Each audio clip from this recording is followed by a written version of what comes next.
Professor Demétrio, você falou já em várias entrevistas, já escreveu que certa vez você ficou bastante incomodado quando foi fazer a matrícula da sua filha na escola e no formulário de matrícula havia o item raça. Por quê? Eu não só fiquei incomodado, como não preenchi. Eu escrevi humana, quando se pedia raça, e não para fazer blague. Eu escrevi porque aquilo era um formulário escolar e na escola a gente fala aquilo que a ciência diz, né? E a espécie humana não se divide em raças, ela é monotípica. Então é uma pergunta sem sentido. Sem sentido científico, ela tem um sentido político. O sentido político dessa pergunta é classificar cada um dos jovens estudantes segundo um rótulo racial.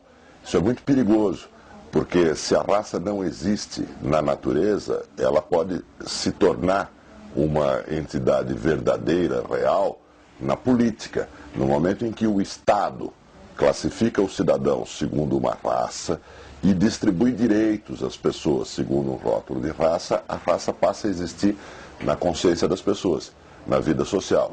E em todos os lugares onde o Estado classificou a raça dos cidadãos, foi isso que aconteceu.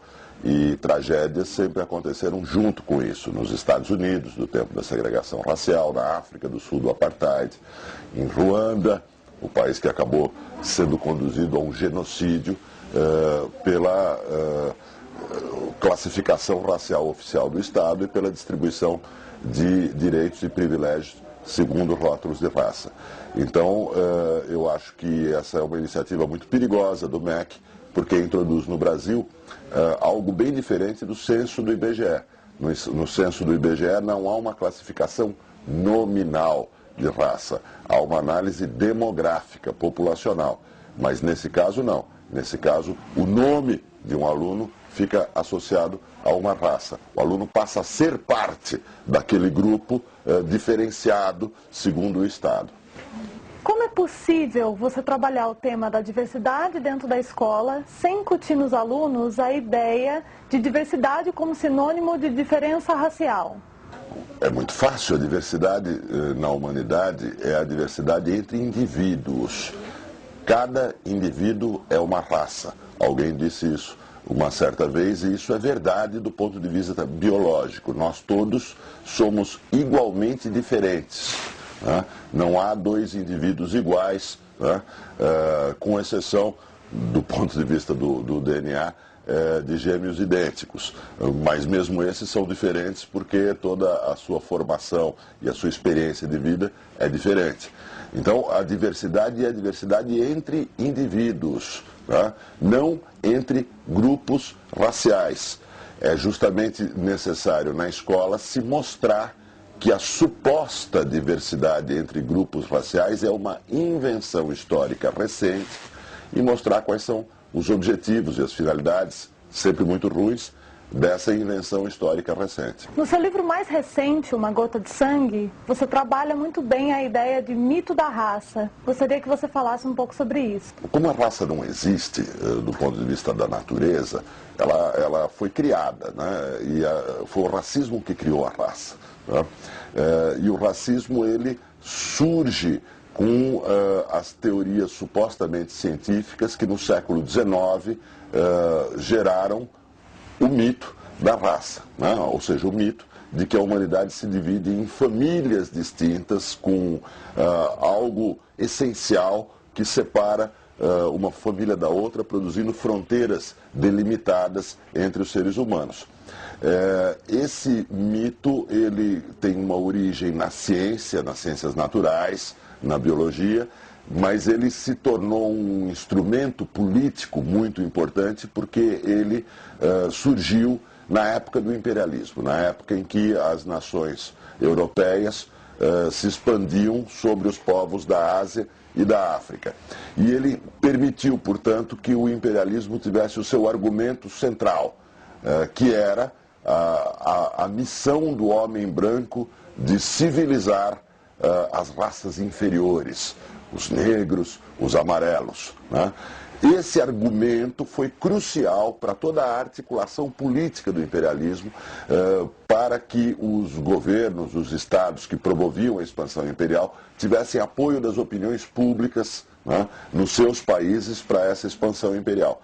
E daí surge o mito da raça, um mito que depois vai ter 1001 utilidades. Ele vai ter utilidades nos países que fizeram leis de segregação racial, como os Estados Unidos, como a África do Sul, e vai ter utilidades também na articulação de um movimento que foi o movimento do panafricanismo, tá? Um movimento em que lideranças negras, em geral não africanas, aliás sempre não africanas, anglo-saxônicas em geral, divulgavam a ideia, isso no final do século XIX, começo do século XX, de que a África é a pátria de uma raça, né? E de que os africanos formam uma unidade racial e histórica. Todos não formam, assim como europeus não formam uma unidade, né? Assim como asiáticos não formam uma unidade. Mas o mito da raça diz que formam. O mito da raça diz que a história não é feita por indivíduos, nem por nações, nem por classes sociais, mas a história é feita por raças, né? Que tipo de atitudes o gestor da escola pode tomar para lidar com essa questão do mito da raça, que é tão enraizada em todos os membros da comunidade escolar?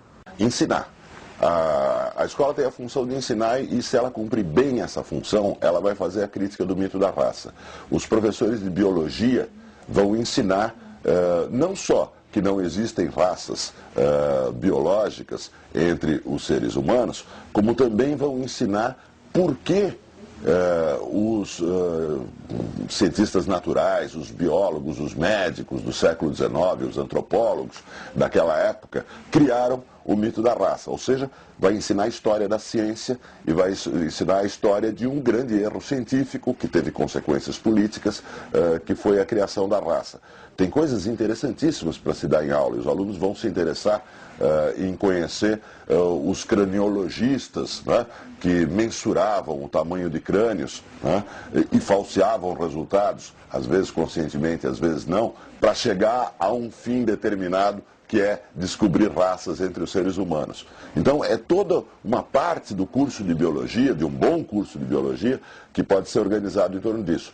Além das aulas de história, é fundamental mostrar em que momento histórico emerge o mito da raça, para quais finalidades políticas ele acaba sendo usado e apropriado, né? Ou seja, por que esse mito acabou se enraizando em diversas sociedades. Os professores de geografia também têm alguma coisa a dizer sobre isso, ao analisarem os vários países que em determinado momento classificaram seus cidadãos segundo critérios raciais e ao analisarem as consequências políticas atuais dessa classificação. Então, a escola não deve fazer nada de diferente da sua verdadeira missão para combater o mito da raça e combater o racismo. Elas devem dar boas aulas, porque se elas derem boas aulas de biologia, de história, de geografia, elas estarão combatendo o mito da raça. Como é possível lidar com o racismo dentro da escola sem perder de vista o estudo das identidades culturais e da ancestralidade dos alunos? Em primeiro lugar, acabando com a ideia completamente falsa de que identidade cultural tem alguma coisa a ver com cor da pele. Essa ideia nos levaria a acreditar, como muita gente acredita, que pessoas de pele escura no Brasil, que se declaram pretos ou pardos no censo, são africanos que foram deslocados para o Brasil. São uma nação africana deslocada para o Brasil. Isso não é verdade. Essas pessoas são brasileiros. Né? São brasileiros na sua história, são brasileiros na sua cultura, são brasileiros nas suas ideias, né? Em primeiro lugar. E em segundo lugar, ancestralidade, para quem aprendeu direitinho, Mendel, né? A historinha das ervilhas do Mendel e por aí afora, ancestralidade não tem nada a ver com cor da pele. Pessoas que se declaram pretas ou pardas têm ancestrais brancos. Pessoas que se declaram brancas têm ancestrais pretos ou pardos. É coisa impressionante, à primeira vista, para quem não aprendeu direito, né? A biologia mendeliana. Não é verdade que os que se declaram pretos ou pardos no Brasil são necessariamente descendentes de escravos. Nem é verdade que as pessoas que se declaram brancas não sejam hipoteticamente descendentes de escravos, né?